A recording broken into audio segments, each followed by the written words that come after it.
Hello, everybody. We are Nate Rage.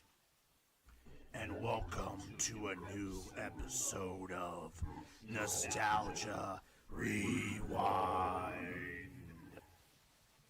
Hold on, I can't breathe in this.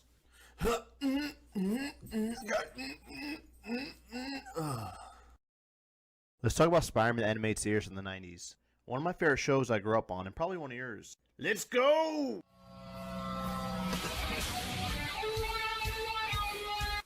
Being born in '89, this was my Spider-Man. The comics and then later the Raimi films just cemented my love for him. And with Venom 2 and Spider-Man No Way Freaking Home coming out, I decided to take a look back at this awesome show and, well, see if it still holds up. I have a pretty damn good feeling it does. See you there then. Robbie, see if you can find Eddie Brock. He's supposed to have some big scoop for me, and Parker, your mouth's open. Now, understandably, this show can be a little cheesy. But hey, it was made for kids. It's over 20 years old, for God's sake. But I digress. It's still awesome. Spectacular, if you will. And with this review, I think we should start with the soundtrack. It has one of the best intros of any cartoon.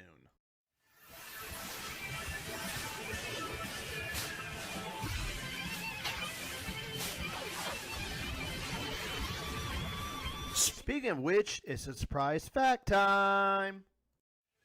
Fun fact, Joe Perry of Aerosmith fame was a huge Spider-Man fan, and he made the intro to this show. And it rocks! So you know what? Yeah, let's crank it up!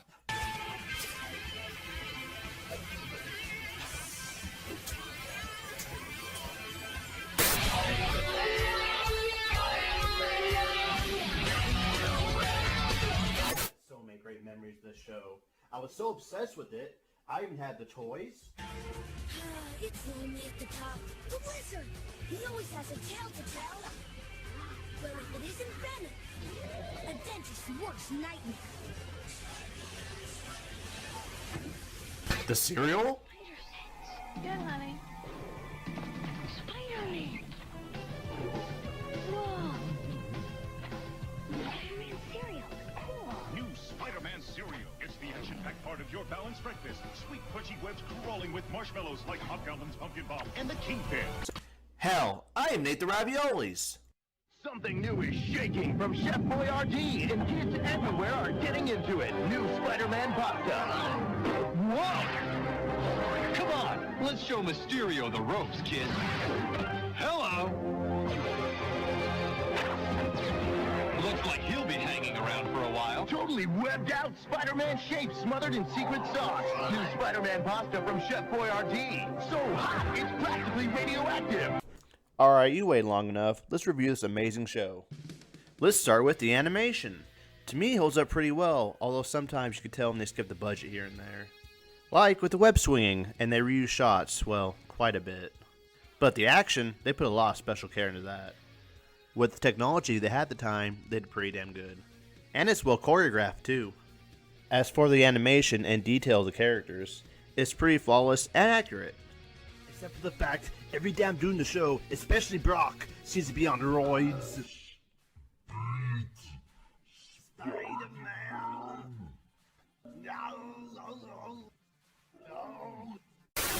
Season 1 is mainly an introduction to the main cast and the main characters. We get a new villain almost every episode. Although at first glance it seems like a villain of the week show, it's far deeper than that. More accurately, it's a lot like the Lee and Ditko comics. The characters all have a motivation and a reason for the way that they are. Just like real people. I'm getting a little ahead of myself. Let's just talk about how each season was approached for now. Like, I love how season 1 is the most 90s out of the 5 seasons. Season 2 gets a lot worse to the cast, Peter especially. Season 3 is about father's good and evil. Season 4 is about partners, whether it be partners you work with or partners you're married to. Season 5 is Spider-Man teaming up with a lot of different superheroes and going through Avenger-type events, with only 2 stories dealing with the Peter Parker side of his life. Speaking of Peter Parker, This is a very accurate depiction of him from the comics. He's just a normal dude with normal problems. And the Spider-Man alter ego, well, that just adds more problems for him. And, well, they really suck. He's exactly how he is in the comics. He doubts himself. He has mopey moments. Moments when he doesn't even want his powers. Keep a date because of you. Time to turn my life around. And moments when he rages out in anger. Get back here, Shocker! Shocker! He has shown off his intellect and problem-solving skills time and time again. He's extremely quippy when he's Spider-Man. Truck for cover. I hope Ratman and Cockroach Man aren't already in here. And has truly heroic moments. And this Peter Parker isn't exactly a teen like he is in the newest movies either. In fact, at the start of the series, he's already out of high school and he's in college. He's been Spider-Man for years at this point. Which a lot of Peter's life-changing moments did happen when he was in college in the comics. So I totally understand what they're doing here. As Spider-Man, he's usually seen as a menace to the city, especially J. Jonah Jameson, his boss from the Daily Bugle. It'll be different between us now, huh? No way. This doesn't change a thing between us. I still won't rest until you've been unmasked and eliminated. Fair enough, Pickle Puss. And I won't rest until you shave that stupid mustache. So we're even. But some know he's a hero doing the right thing. His rep is somewhere in the middle with the general public. And for some strange reason, he hasn't found any supervillains since, well, the start of the series. Like, are you seriously telling me he's only fought street thugs the last 3 or 4 years? That's like easy mode for Spidey. That was easy. Also, while this show does a good job adapting Peter, it does an even better job evolving him. Having him become a better man and hero by the end of the series. Now that I've gotten over talking about Spidey, I have a very extensive supporting cast to talk about. Up at the point in time the show is being developed, they had 3 decades of characters to work with. Like Flash Thompson, Felicia Hardy, Harry Osborn, Deborah Whitman, Michael Morbius, Kirk Connors and his wife Margaret Connors, his son Billy Connors, J. Jonah Jameson, his son John Jameson, Glory Grant, Robbie Robertson, Eddie Brock, Ned Lees, Norman Osborn, Rand Robinson, Madam Webb, Anna Watson, Mary Jane Watson, Face it, Tiger. You just hit the jackpot. May Parker, and Ben Parker. Off the top of my head, that's the main supporting cast of the series. And of course, not counting all the supervillains and superheroes that pop up.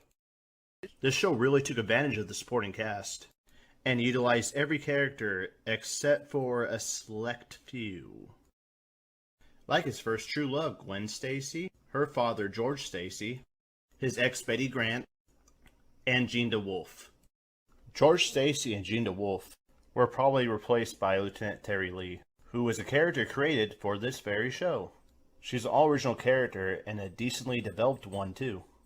My guess of who replaced Gwen Stacy in the show was partially Felicia Hardy, and the other is Mary Jane Watson. Think about it, blonde college girl that Peter is initially interested in. She's no science whiz, and she's rich. And for Mary Jane, took the place of Gwen Stacy in the storylines that were, well, meant for Gwen Stacy from the comics. We'll talk about them more later on. Let's mention Flash Thompson. While he doesn't really bully Peter in the show, he seems to still have it out for him. And despite being underutilized and not seen very much after Season 2, he seems to have a pretty good story arc still. Felicia Hardy is the rich daughter of the wealthy Anastasia Hardy. And I know what comic fans are thinking. That's not accurate at all. I know, but it is a pretty interesting take on her. She's not really like her comic book character counterpart till much later in the series. Even then, she still skips the antagonistic part of her relationship with Spider-Man. Well, except for when they first meet, of course. My spider sense. I knew you'd come, Spider. Who are you?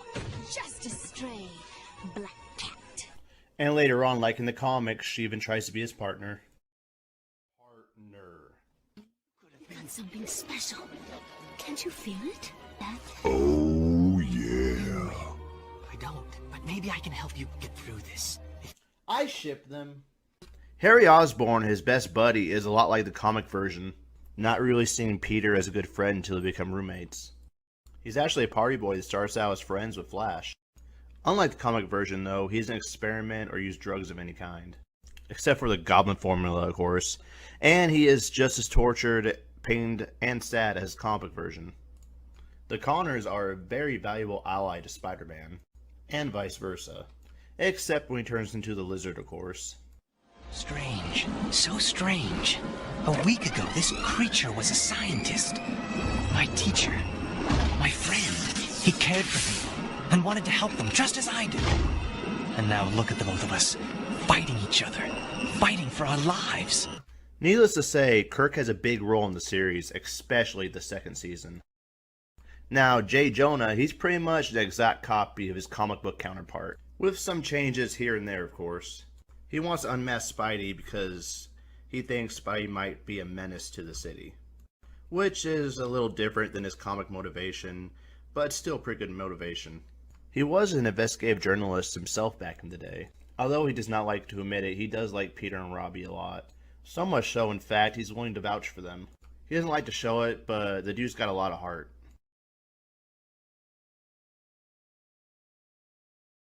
While Jonah thinks Spidey's a menace, Robbie thinks the opposite, and has seen the opposite. He knows Spider-Man is a hero. He's a straight arrow with a somewhat troubled past, growing up with his, well, frenemy, Tombstone. Anna Watson, MJ's aunt, well, she doesn't have much of a character arc in this series, besides, for some reason, hating Peter's guts. It's almost funny how much shit she talks. Here, watch this. Going to be the ruination of that poor woman. Hush! Maybe that's him now. Get down there. Peter's probably in the thick of all this. You can't put your life in danger just because of Peter's disregard for his own safety. Woman, I never did trust Peter. Always gone when May needed him. That boy is so self-centered and uncaring.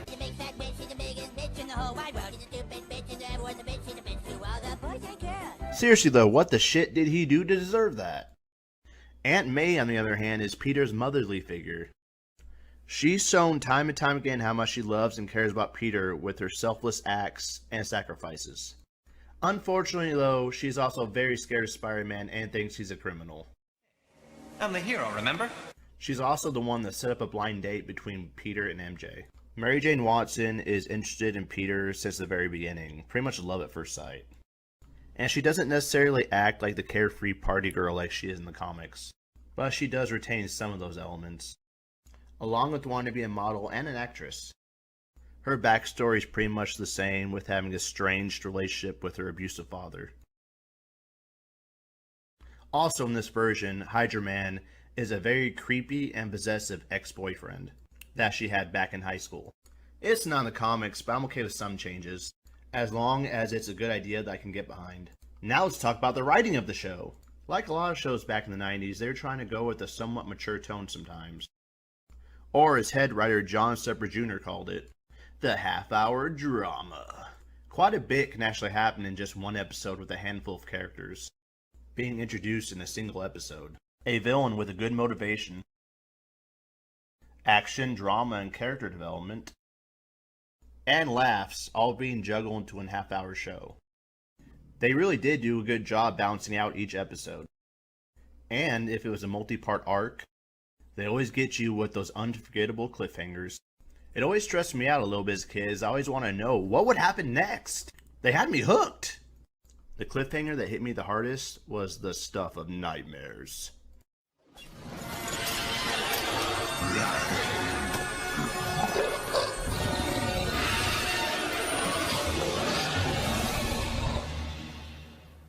One thing I really liked though is that they mixed and matched some things from the comics and became original ideas in their own right. That even comic book fans didn't know where the story was going to go next. One example is what is now known as a famous adaptation.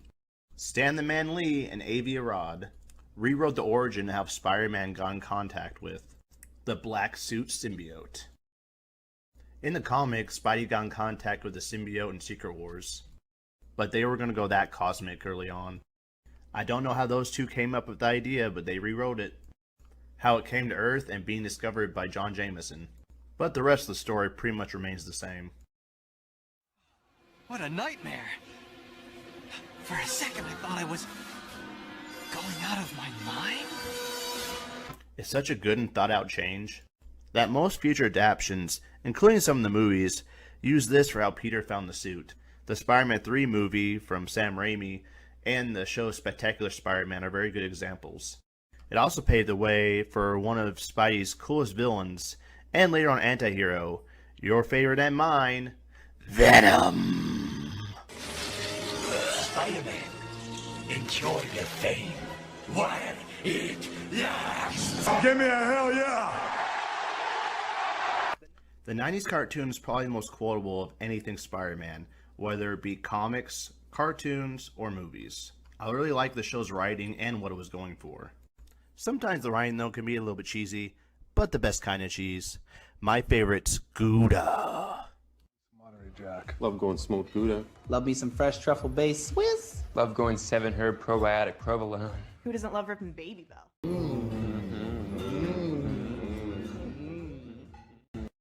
The casting is spot on for every character in the show. With their vocal work, much like X-Men animated series, every time I read the comics, I always hear their voices. Christopher Daniel Barnes plays the voice of Spider-Man and Peter, and sometimes he's really good, and sometimes he's... You can't escape me! I'll chase you to the ends of the earth! Whoa, hold on, answer the question. Is it a date?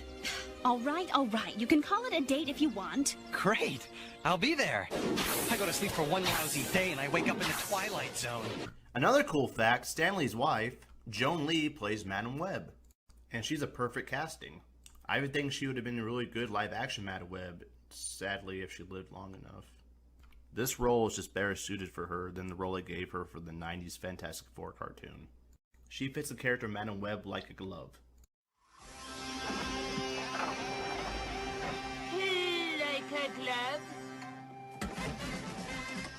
Also, the art style in the show is very awesome, especially what they did to Black Suit Spider-Man costume. I just love the way they did the shading on Black Suit Spider-Man and Venom.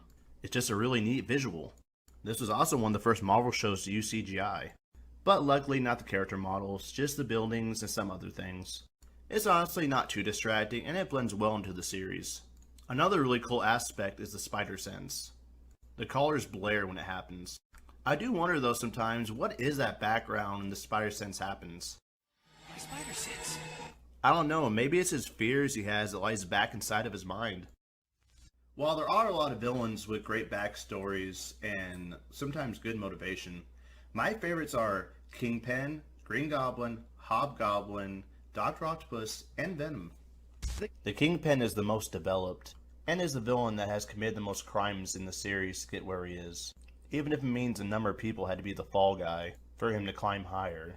The Hobgoblin, though, has only popped up a couple times in the series, but he is a complete wild card in every story he shows up in. A Joker, if you will, which does make sense since he is played by Mark Hamill. How he handles defeat. So, let's see how you handle yours. I'm free to go? Free? Nothing with me is ever free. You're mine now. And so is all of this. The Green Goblin, funnily enough, came after the Hobgoblin, when in the comics, well, it's the opposite. Besides maybe one other villain, the Green Goblin has probably done the most damage to Spidey, and his life as Peter. And when he's Norman Osborn, he's not as bad as he is in the comics, but he's still not totally in the clear either. He's not like the other versions where he's usually the main bad guy. The last main villain I want to talk about is one Spider-Man kinda accidentally created. And as I said before, he is one of my all-time favorites. When old Eddie Brock and the symbiote merge, they become Venom. A villain that knows that Spider-Man is Peter Parker and he can expose him any second. But he decides not to because he wants to psychologically torture Spider-Man. You'll see us everywhere, even in your nightmares. To an extent, he's probably the most ruthless villain out of the four that I talked about. One of the few things that doesn't hold up as well is the animation. The hand-to-hand combat sometimes wasn't the best thing about the series. Let's just say the action could have been a little bit better. And on top of that, this is one of the few 90s Marvel animated shows that recycled animation sometimes. Season 1 didn't really do that too much. In fact, it was minimal. But future seasons recycled animation from previous episodes. Back in the 60s, the old Spider-Man cartoon would do that. But that show did make great memes. See? I told you! Now capture him! Which one? I don't care which one! Get them both! That man's an imposter! That man is the imposter! Besides that, you would get animation errors here and there, but that was kind of normal for 90s cartoons. The soundtrack's pretty good, and it gets stuck in my head sometimes, even as an adult. This show at the time, like many others in the 90s, did have censorship issues. Like, they could never use real guns, always laser gun blasters. They did have real guns though in flashbacks, and Robbie even had one locked away. Another weird thing that censorship made them do is Spider-Man wasn't allowed to punch, he could only kick, which is okay? Kinda makes a fellow wonder. And I won't forgive them for changing the Sinister Six's name to the Insidious Six. I think I read the reason they changed it is because the people that were creating the show thought Sinister seemed too menacing for children. Like, really? Oh boy, when I was a kid, I would have definitely had nightmares hearing about the Sinister Six. And that doesn't really make sense. They had the freaking Punisher and Carnage! Like, of all the characters they chose, but they still managed to capture the core aspects of them. They were pretty badass, and my first introduction to Punisher and Carnage was from the show, so I can thank them for that. And toning these characters down just right takes a hell of a lot of talent, because these characters really are not meant for children. They're in the TMA territory. So while it kind of balances out, I still can't let this bullshit censorship slide. Especially if it hinders the entertainment aspect of this series. Another thing is the pacing. The pacing is really fast.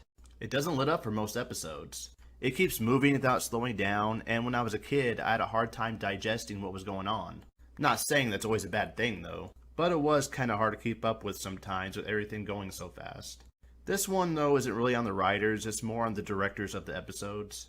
And after season 2, maybe season 3, I feel like Peter should have maybe graduated from college. Or at the very least dropped out like he did in the comics. Because at the end of season 3, I feel like that was the last time his college life mattered at all, really. Out of the 5 seasons, my favorite was season 3. It has pretty much a little bit of everything. Some of my favorite standalone episodes. Some of my favorite villains are introduced.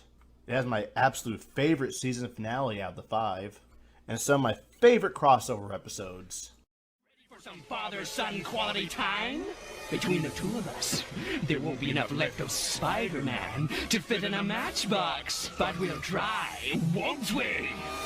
A lot of Marvel heroes have crossed over Spider-Man, and I mean a lot. Some with their own shows, and some that have yet to get their own shows, and some that have appeared in a lot of other Marvel shows. And here's some of my favorites.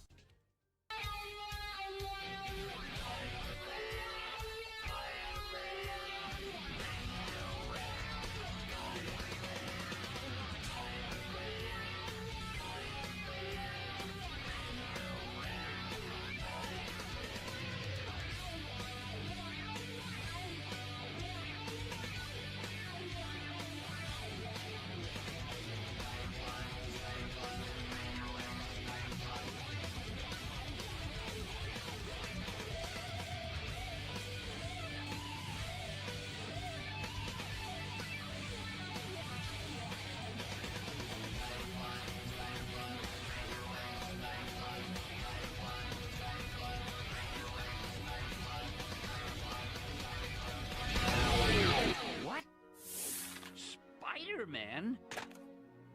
Pam, hold my calls for a while. I think I've finally gone crazy. Throughout the 5 seasons, Peter has dealt with a lot.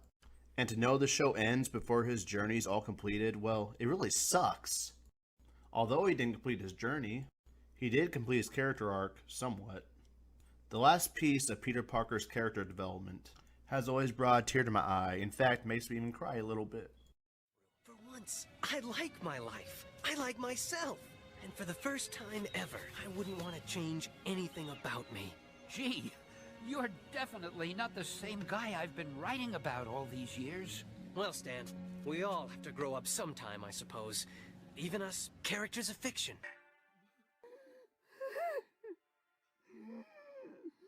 With as good as this show is, you're probably wondering, why did it get canceled? Who did it, and who's at fault? Oh my god, it's Avi Arad! Oh, Avi Arad. Who else would it be? The show was going to get renewed for a 6th and possibly final season. But while in production of season 5, Avi Arad and Margaret Loesch, head of Fox Kids, got into a stupid argument. About what? I have no freaking clue. But the argument ended with the series being canceled. Thanks a lot, Avi. Thanks for nothing, douchebag. I give Spider-Man animated series from the 90s a very high recommendation. I suggest, if you're interested, to go find and watch it. It's still available on Disney Plus, I believe. Thank you all for watching. Until next time, true believers, Excelsior! Hello, everyone. If you enjoyed this video, please hit the subscribe button and the like button, and possibly press on the bell icon, because YouTube doesn't like to tell you when I put up new videos. But if you just ignore me, I will get very angry. I'll find